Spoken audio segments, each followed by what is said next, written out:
நம்ம சின்ன குழந்தையா இருக்கிறப்ப ஆரம்பிக்கக்கூடிய ஒரு விஷயம் நம்ம வளர்ந்து பெரியவங்களாகி கடைசி காலம் வரைக்கும் ஃபாலோ பண்றோம். என்ன அப்படின்னு சொன்னா கண்டிஷன் போடுறது. ஒரு குழந்தையா இருக்கிறப்ப இதை நீ தந்தா நான் அதை செய்கிறேன். அது வந்து கண்டிஷன் போடுறோம் அப்படின்றத வந்து புரிஞ்சுக்காமலே எனக்கு வந்து லாலிபாப் கொடுத்தா நான் சாப்பிட்றேன், டிவி போட்டால் நான் பால் குடிக்கிறேன். ஸோ இந்த கண்டிஷன்ஸ் வந்து சின்ன குழந்தைங்க முதல்ல இருந்தே பழகிடுறாங்க. நம்ம அதுக்கும் அக்கஸ்டம் ஆயிடுறோம். அதே கண்டிஷன் வந்து வளர வளர வளர வேற லெவலுக்கு போகுது. பெரியவங்களானதுக்கு அப்புறம் வேற மாதிரி கண்டிஷன்ஸ் எல்லாம் போட ஆரம்பிச்சிடுறோம். இங்கிலீஷ்ல கண்டிஷனல் கிளாஸஸ் அப்படின்னு சொல்லுவோம். ரொம்ப இன்ட்ரெஸ்டிங்கான ஒரு டாபிக் அது. இதுல வந்து 3 டைப்ஸ் ஆஃப் கண்டிஷன்ஸ் இருக்கு. ஒரு கண்டிஷன் வந்து first condition is probable condition, and the second condition is improbable condition, and the third condition is impossible condition. இப்போ ப்ராபபிள் அப்படின்னு சொன்னா நமக்கு மீனிங் தெரியும். இது வந்து நடக்கிறதுக்கு நிறைய ப்ராபபிலிட்டிஸ் இருக்கு.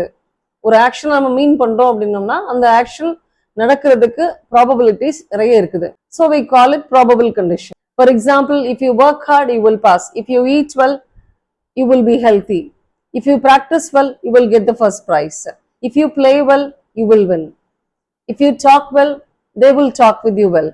ஸோ இப்போ ப்ரெசன்ட் டென்ஸ் ஒரு பாட்டில் ப்ரெசன்ட் டென்ஸ் வந்துச்சு, அந்த இஃப் யூஸ் பண்ற கிளாஸோட ப்ரெசன்ட் டென்ஸ் யூஸ் பண்ணோம் அப்படின்னோம்னா நெக்ஸ்ட் கிளாஸோட ஃபியூச்சர் டென்ஸ் யூஸ் பண்ணுவோம். ஸோ ப்ரெசென்ட்ல நம்ம இது செஞ்சோம் அப்படின்னோம்னா இது நடக்கும் ஃபியூச்சர்ல. So that is the first condition. இப்போ second condition improbable condition.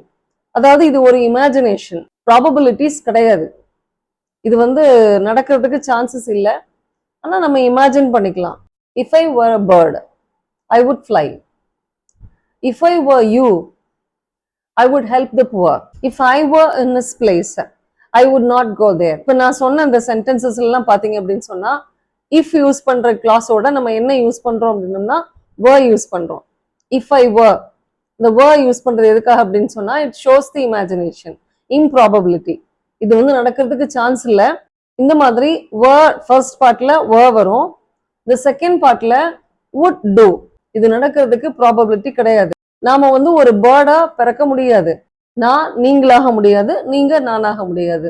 So இது வந்து இந்த ரோல் சேஞ்ச் பண்றது வந்து முடியாது. இந்த இடத்துல நம்ம என்ன பண்றோம் அப்படின்னோம்னா இது நடந்தால் நான் இப்படி செய்வேன் அப்படின்னு நம்ம வந்து இமேஜின் பண்ணி சொல்றோம். இதுக்கு ப்ராபபிலிட்டிஸ் கிடையாது. So this condition is called improbable condition.